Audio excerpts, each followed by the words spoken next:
اعوذ باللہ من الشیطان الرجیم، بسم اللہ الرحمن الرحیم۔ السلام علیکم ناظرین، میں شفا زہرا آپ کا ایک بار پھر سے استقبال کرتی ہوں چینل ون کے اس پروگرام میں کہ جس کا عنوان ہے ماہ رمضان اور دعا۔ ناظرین محترم، خداوند عالم نے اس دنیا میں جتنی بھی چیزوں کو ہمارے لیے قرار دیا ہے، جتنی بھی چیزوں کو ہمارے لیے معین و مشخص کیا ہے، اگر ہم اس کا ڈیپلی جائزہ لیں تو ہمیں یہ بات سمجھ میں آتی ہے کہ کوئی بھی چیز اللہ نے اس دنیا میں ایسی نہیں بنائی، یا کوئی بھی ایسا حکم اللہ نے ہمیں اور آپ کو ایسا نہیں دیا کہ جس میں فقط ایک چیز کا فائدہ ہو۔ یعنی کیا؟ یعنی یہ کہ پروردگار عالم نے جتنی بھی چیزوں کا ہمیں حکم دیا ہے، ان تمام چیزوں میں دو چیزیں پوشیدہ ہیں، یعنی دو چیزیں سب سے اہم ہیں۔ اور وہ دو چیزیں کیا؟ نمبر 1 کہ جسمانی، اور نمبر 2 روحانی۔ آپ ہر ایک چیز اٹھا کر دیکھ لیں، اگر آپ نماز کے بارے میں بھی دیکھیں تو نماز آپ کو فقط روحانی فائدہ نہیں دیتی، بلکہ نماز آپ کو جسمانی فائدہ بھی دیتی ہے۔ اور اسی طرح سے روزہ ہے کہ روزہ ہمیں فقط روحانی فائدہ نہیں دیتا بلکہ ہمیں جسمانی فائدہ بھی دیتا ہے۔ یا اس مہینے میں جو اتنی زیادہ عبادت کرنے کی تاکید کی گئی ہے، جو خداوند عالم سے دعا کرنے کی تاکید کی گئی ہے، کیوں؟ کیا صرف ہماری روح پاک و پاکیزہ ہوتی رہے گی؟ کیا صرف ہم روحانی اعتبار سے کمال تک پہنچتے جائیں گے اور ہمارے جسم کو کوئی فائدہ نہیں ہوگا؟ بالکل ہوگا۔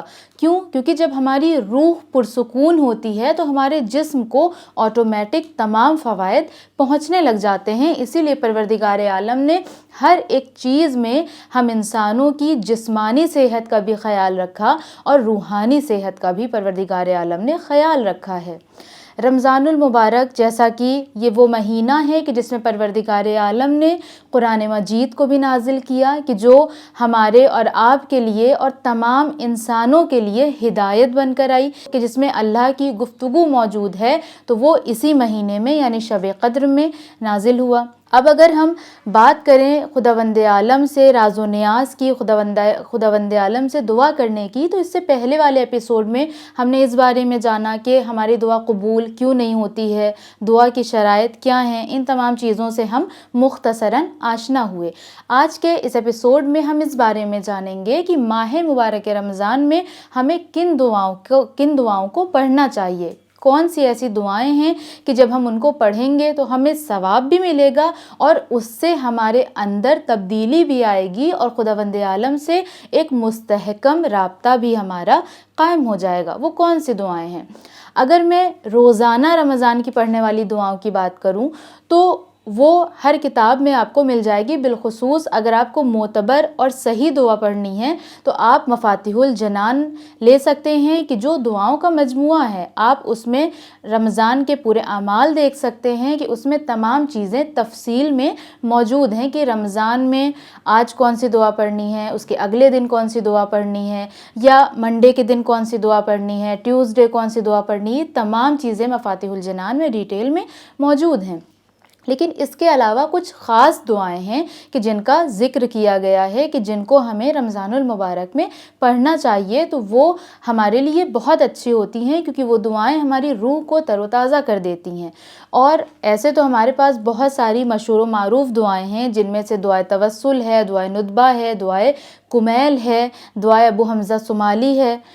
تو ان تمام دعاؤں کو ہمیں ماہ مبارک رمضان میں پڑھنا چاہیے۔ اور اگر میں پرسنلی سجیسٹ کروں تو میں یہ سجیسٹ کرنا چاہوں گی کہ جب ان دعاؤں کو ہم پڑھیں تو بجائے اس کے کہ ہم اس کی عربی پڑھیں، ہمیں اس کا ترجمہ پڑھنا چاہیے، کیونکہ ظاہر سی بات ہے عربی ہماری اور آپ کی لینگویج نہیں ہے۔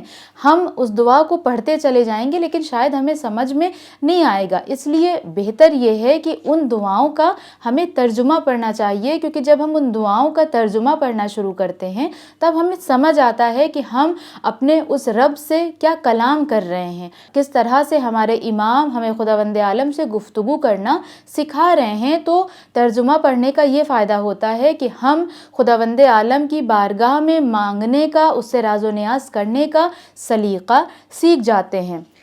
اگر میں بات کروں دعائے کمیل کی، تو بہت سارے علماء اس بات کے لیے ہمیں بہت زیادہ انسسٹ کرتے ہیں کہ دعائے کمیل یوں تو ہمیں ہر شب جمعہ پڑھنی چاہیے، لیکن ماہ مبارک رمضان میں اگر ڈیلی پڑھ سکتے ہوں تو اس دعا کو ڈیلی پڑھنا چاہیے۔ شروعات میں لگے گی کہ یہ بہت بڑی ہے، لیکن جب ایک بار پڑھنے کا آغاز ہو جائے گا تو یہ دعا کب ختم ہو جائے گی ہمیں اس کا اندازہ بھی نہیں ہوگا۔ اور یہ دعا وہ دعا ہے کہ جسے ہمارے امام امیر المومنین حضرت علی بن ابی طالب علیہ السلام نے اپنے ایک خاص صحابی کو تعلیم فرمائی تھی کہ جن کا نام کمیل بن زیاد تھا، کہ وہ ایک مرتبہ امام علی علیہ السلام کے پاس آئے اور انہوں نے تقاضا کیا کہ مولا مجھے جناب خضر والی، حضرت خضر والی دعا تعلیم کریں۔ تو امام علی علیہ السلام نے ان کے کہنے پر یہ دعا ان کو بتائی تھی اور انہوں نے یہ دعا لکھی، اور اس طرح سے یہ منتقل ہوتے ہوتے ہم تک اور آپ تک پہنچی۔ اور یہ دعا وہ دعا ہے کہ جس کے بارے میں خود مولا کائنات نے فرمایا تھا کہ اے کمیل اس دعا کو تم ہر شب جمعہ پڑھا کرو۔ اگر تم ہر شب جمعہ یعنی ہر ہفتے نہیں پڑھ سکتے تو مہینے میں ایک بار پڑھ لو، اگر مہینے میں ایک بار نہیں پڑھ سکتے تو سال میں ایک بار پڑھ لو، اور اگر سال میں بھی نہیں پڑھ سکتے یعنی تمہارے لیے اگر یہ بھی ممکن نہیں ہے تو پھر اپنی زندگی میں کم از کم ایک بار اس دعا کو ضرور پڑھنا۔ یہ دعا اتنی خوبصورت دعا ہے کہ جب آپ اس کا ترجمہ پڑھیں گے تو آپ کو احساس ہوگا کہ واقعاً خداوند عالم کا کتنا عظیم احسان ہے ہم سب کے اوپر، اور بدلے میں ہم کیا کرتے ہیں، بدلے میں کیا ہم اس طرح سے بندگی کر رہے ہیں۔ پروردگار عالم تو ہمارے لیے وہ تمام چیزیں کر رہا ہے کہ جو ایک ماں باپ اپنے بچوں کا جس طرح سے خیال رکھتے ہیں، ہر چیزیں پوری کرتے ہیں، اسی طرح سے پروردگار عالم بھی ہماری ہر چیز کا خیال کرتا ہے۔ لیکن کیا ہم بھی اس طرح سے کرتے ہیں؟ جیسا کہ خود مولا کائنات دعائے کمیل میں ہی ارشاد فرما رہے ہیں کہ پروردگار تو نعمتیں دے کر ہم سے محبت کرتا ہے اور ہم گناہ کر کے اس کا مقابلہ کرتے ہیں۔ اگر یہ اس لائن کو آپ پڑھیں تو واقعاً کتنی گہری بات اس میں فرمائی ہے مولا نے کہ پروردگار عالم ہم انسانوں کو عطا کر رہا ہے، ہم انسانوں کو نعمتوں پہ نعمت دیے جا رہا ہے، لیکن ہم اس کے بدلے یہ کر رہے ہیں کہ ہم مسلسل گناہ کر رہے ہیں۔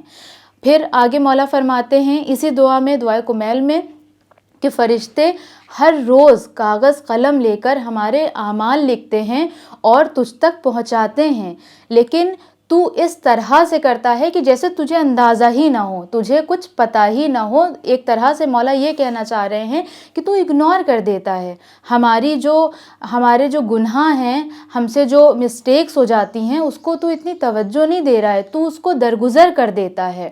اس کے بعد مولا فرماتے ہیں کہ پروردگار عالم میں وہ بندہ ہوں کہ جس نے اپنے نفس پر ظلم کیا ہے، لیکن آج میں تیرے ہی در پر آیا ہوں، اور پروردگار اگر تو مجھے اپنے در سے ہٹا دے گا تو پھر میں کس کے در پر جاؤں گا۔ اور ظاہر سی بات ہے ناظرین محترم، پروردگار عالم اگر ہمیں ہمارے ہی حال پر چھوڑ دے خدا نخواستہ تو ہمارا کیا کوئی حال ہوگا اس دنیا میں؟ شاید ہم اس دنیا میں نہ رہ پائیں۔ پروردگار عالم کی رحمت شامل حال ہے کہ پروردگار عالم ہمیں اپنی رحمت کے سائے میں رکھتا ہے، کہ مسلسل ہر چیزوں سے ہمیں نوازتا رہتا ہے۔ بہت سے لوگ چھوٹی چھوٹی چیزوں کی شکایت کرتے نظر آتے ہیں کہ پروردگار نے ہمیں یہ نہیں دیا، وہ نہیں دیا، اس چیز سے نہیں نوازا، ہماری یہ دعا قبول نہیں کی۔ لیکن میں کہوں گی کہ انسان واقعاً بہت احسان فراموش ہے کہ وہ انسان خداوند عالم کی رحمانیت نہیں دیکھ پا رہا ہے، خداوند عالم کی وہ نعمتیں نہیں دیکھ پا رہا ہے۔ آپ مولا کائنات کی زندگی دیکھیں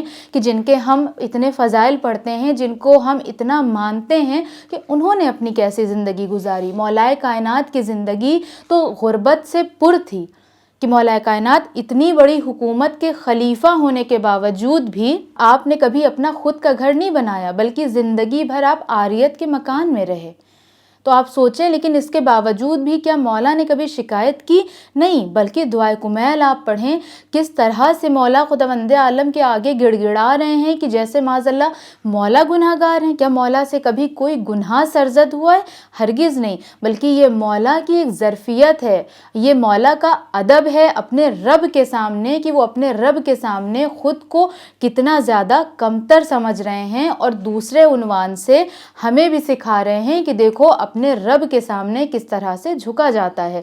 اور ایک جملہ جو مولا کا مجھے سب سے پیارا اس دعا میں لگتا ہے کہ جب مولا یہ فرماتے ہیں کہ پروردگار عالم میں تیرے عذاب پہ صبر کر سکتا ہوں، لیکن تیرے فراق پہ میں کیسے صبر کروں گا۔ یہ کتنا بڑا جملہ ہے اپنے آپ میں کہ مولا یہ فرما رہے ہیں کہ پروردگار عالم، اگر میں گنہگار ہوں، میں خطا کار ہوں، اور روز محشر اگر تو مجھے سزا دے گا، میں اس سزا کو ہنسی خوشی ایکسیپٹ کر لوں گا، مجھے اس میں کوئی پریشانی نہیں ہے۔ مجھے پریشانی ہے تو اس بات سے ہے کہ اگر تو مجھ سے منہ پھیر لے، تو میری طرف توجہ نہ دے، مجھے اس بات سے پریشانی ہے۔ اسی لیے مولا فرماتے ہیں کہ پروردگار کہ میں تیرے عذاب پہ صبر کر سکتا ہوں، لیکن تیرے فراق پہ صبر نہیں کر سکتا۔ ناظرین محترم، یہ مولا ہیں کہ جن کی شہادت کی تاریخ بھی اسی ماہ مبارک رمضان میں آتی ہے۔ بس خداوند عالم سے یہی دعا ہے کہ خداوند عالم ہمیں زیادہ سے زیادہ نیک راہ پر چلنے کی توفیق عنایت فرمائے، مولا کائنات کے نقش قدم پر چلنے کی توفیق عنایت فرمائے، اور بہت ساری دعائیں کرنے کی، دعائیں مانگنے کی، قرآن مجید کی تلاوت کرنے کی، اور دیگر بھی نیک اعمال انجام دینے کی توفیق عنایت فرمائے۔ اس کے علاوہ رمضان المبارک میں ہمیں کون سی دعائیں پڑھنی چاہیے، اس کا ہم ذکر کریں گے اپنے نیکسٹ ایپیسوڈ میں۔ تب تک بنے رہیں چینل ون کے ساتھ۔ والسلام علیکم ورحمۃ اللہ وبرکاتہ۔